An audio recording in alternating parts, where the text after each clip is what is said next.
Shalom sahabat setia Marturia Ministry. Mensyukuri hari baru pemberian Tuhan di saat ini. Kembali kita berjumpa dalam program Renungan Pagi Marturia Ministry untuk tuntunan kehidupan iman bagi kita semua. Hari ini kita bersyukur untuk anugerah nafas kehidupan yang masih Tuhan karuniakan bagi kita semua, khususnya bagi mereka yang diperkenankan untuk menikmati sukacita usia kelahiran dan usia pernikahan. Khususnya bagi saudara Martin Andreas Banuarea, Ibu Iswati, Saudara Jupiter Daniel P. Munte yang mengalami sukacita pertambahan setahun usia. Dan untuk usia pernikahan, teristimewa bagi kehidupan keluarga Bapak Olser Siadari dan Ibu Destri Marini Purba. Kami ucapkan selamat mengingat rayakan sukacita dan kebahagiaannya dalam Tuhan bersama dengan kehidupan keluarga terkasih. Doa kami, berkat Allah senantiasa merahmati kehidupan Bapak Ibu dengan hikmah dan kebijaksanaan dalam anugerah kesehatan dan kekuatan untuk menapaki hari-hari pemberian Tuhan ke depan. Kini, sabda Tuhan akan kita dengarkan, namun mendahulunya kita sehati dalam doa. Bapa yang mulia, terangilah kami dengan Roh Kudus-Mu, sehingga dalam kefanaan kami dimampukan untuk dapat memahami dan memaknai kebenaran firman Tuhan yang kami baca dari Alkitab. Di dalam nama Tuhan Yesus kami berdoa. Amin. Bacaan Alkitab saat ini diambil dalam kitab 1 Tesalonika pasal 3 ayat 10 dan ayat yang ke-11 yang menyatakan, siang malam kami berdoa sungguh-sungguh supaya kita bertemu muka dengan muka dan menambahkan apa yang masih kurang pada imanmu. Kiranya Dia, Allah dan Bapa kita, dan Yesus Tuhan kita membukakan kami jalan kepadamu. Demikianlah sabda Tuhan. Saudaraku, pernahkah kita mengalami situasi ketika ekspektasi atau harapan kita tidak sesuai realita hidup yang kita alami? Ada jarak yang begitu lebar antara keduanya. Misalnya, pemerintah memiliki ekspektasi pertumbuhan ekonomi Indonesia di tahun 2021 berada di angka 7%. Namun harapan itu tidak sesuai dengan ekspektasi tahun sebelumnya karena pandemi COVID-19.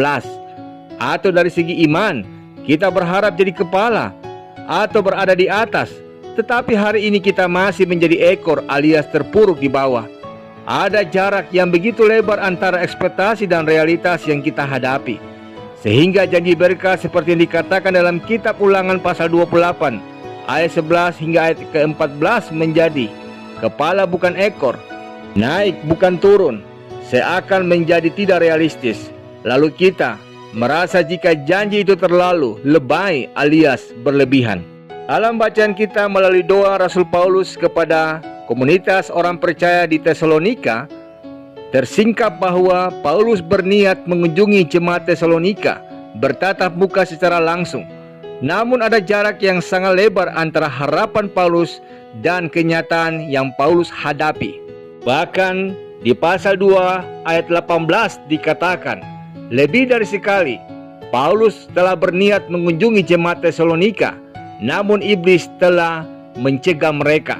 Demikian dalam pasal 3, Paulus dengan jelas menyatakan ia sangat khawatir dengan kondisi jemaat di Tesalonika yang sedang mengalami tekanan dan penderitaan akibat iman mereka kepada Yesus.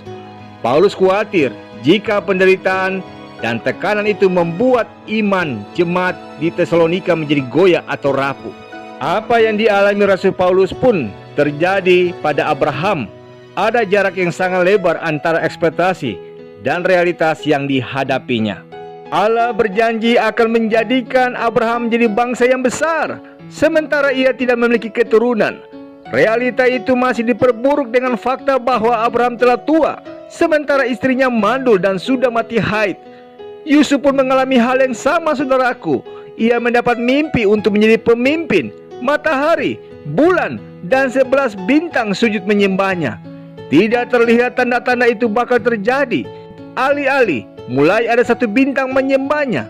Kenyataannya justru menyedihkan. Yusuf dijual menjadi budak, lalu difitnah, sehingga dijebloskan ke penjara. Siapa yang bakal percaya bahwa seorang budak yang dipenjara akan menjadi seorang raja muda, saudaraku? Jika jarak antara ekspektasi dan realita begitu lebar, sehingga seolah tidak terjangkau, hal itu justru baik bagi kita, saudaraku.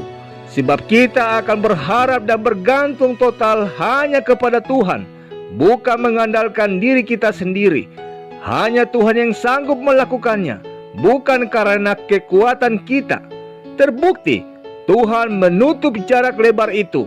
Kekhawatiran Rasul Paulus tidak terbukti. Jemaat Tesalonika tetap kuat imannya, meskipun penderitaan dan ancaman dan tekanan aniaya mereka alami.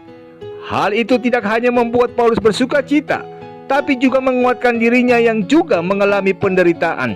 Paulus pun boleh gagal hadir di Tesalonika, saudaraku, tetapi Paulus bisa menulis surat untuk mereka. Surat-suratnya itu di kemudian hari dimasukkan ke dalam kanon Alkitab Perjanjian Baru yang kita kenal dengan surat 1 dan 2 Tesalonika. Surat-surat itu telah menjadi sumber inspirasi, berkat, dan penghiburan yang luar biasa bagi orang-orang percaya dari masa ke masa. Abraham pun menjadi bapa segala bangsa. Yusuf menjadi pemimpin di Mesir. Bagaimana dengan kita, saudaraku? Jangan berhenti berharap, saudaraku. Milikilah ekspektasi dalam Tuhan. Belajarlah untuk mempercayakan harapan, rancangan, dan rencana hidup kita kepada Tuhan. Andalkan Tuhan dan izinkan Tuhan menolong kita untuk merealisasikan apa yang menjadi ekspektasi hidup kita.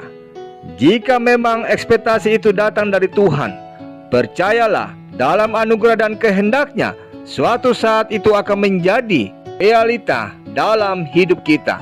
Amin. Sahabat setia Maturia Ministry, mengakhiri perlindungan kita di saat ini, mari kita berdoa. Tuhan Yesus yang mengasihi kami, terima kasih untuk kebenaran firman-Mu yang menyapa kehidupan kami di saat ini. Tolonglah kami untuk memiliki hikmat-Mu, bahwa jika kami mengandalkan Tuhan dalam menjalankan kehidupan yang Tuhan percayakan kepada kami, maka kami akan melihat penggenapan dalam kuasa-Mu. Biarlah ekspektasi kami sesuai dengan realita yang seturut kehendak-Mu. Dalam nama Tuhan Yesus kami berdoa. Amin. Selamat berakhir pekan, saudaraku.